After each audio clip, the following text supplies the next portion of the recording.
I wanted today to continue with our series on applique.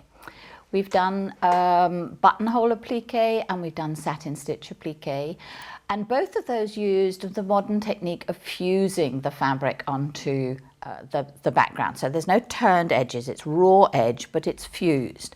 And the third way of doing that is actually with a straight stitch. My friends at Creative Quilting have this example on display. We've got, again, very tiny flowers.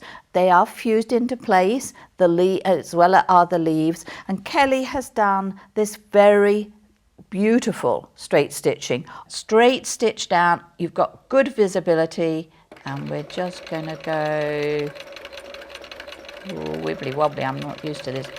That's the other thing you want to just make sure is, now I'm going to stop here, I need the needle down.